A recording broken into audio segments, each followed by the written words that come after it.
Online জুয়াকাণ্ডে এবার যুক্ত হলো পিয়া জান্নাতুলের নাম। মাহিয়া মাহি, পরিমণি, শবনম বুবলি সহ দেশের বেশ কয়েকজন শোবিজ তারকা জড়িয়েছেন অনলাইন জুয়াকাণ্ডে। এবার সেই তালিকায় নাম উঠল মডেল ও অভিনেত্রী জান্নাতুল ফেরদৌস পিয়ার। এই মডেল ও অভিনেত্রী সম্প্রতি একটি ক্রিকেট বিষয়ক অনুষ্ঠানে উপস্থাপনা করেন, যেখানে তিনি পরেছিলেন একটি অনলাইন জুয়া অ্যাপের পৃষ্ঠপোষকতার টি শার্ট।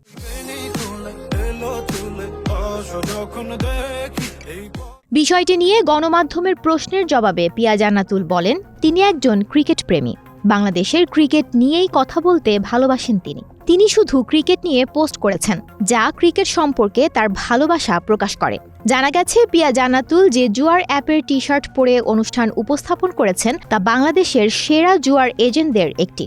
এটি প্রায় 10 বছর আগে চালু হয়েছে। এদিকে প্রস্তাবিত সাইবার সুরক্ষা আইনে বলা হয়েছে, যদি কোনো ব্যক্তি সাইবার স্পেসে জুয়া খেলার জন্য কোনো পোর্টাল বা অ্যাপ বা ডিভাইস তৈরি করেন বা পরিচালনা করেন, বা জুয়া খেলায় অংশগ্রহণ করেন, বা খেলায় সহায়তা বা উৎসাহ প্রদান করেন, বা উৎসাহ প্রদানের জন্য বিজ্ঞাপন চিত্রে অংশগ্রহণ করেন, সেক্ষেত্রে তা হবে ওই ব্যক্তির অপরাধ।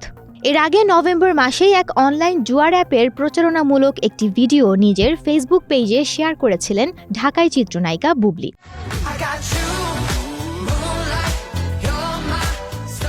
একটি বিশেষ গণমাধ্যমের প্রতিবেদনে বলা হয়েছে, জান্নাতুল পিয়ার কাছে প্রশ্ন করা হয়েছিল, তিনি কি জানতেন যে অনুষ্ঠানে জুয়ার অ্যাপের পৃষ্ঠপোষকতা ছিল। সে প্রশ্নেরও তিনি নির্দিষ্ট কোনো উত্তর দেননি, যা তাকে আরও বেশি সমালোচনার মুখে ফেলেছে। তথ্য অনুসারে, যে জুয়ার অ্যাপের পৃষ্ঠপোষকতা নিয়ে বিতর্ক উঠেছে সেটি বাংলাদেশের অন্যতম বড় জুয়া এজেন্টের অ্যাপ, যা প্রায় 10 বছর আগে চালু হয়েছিল।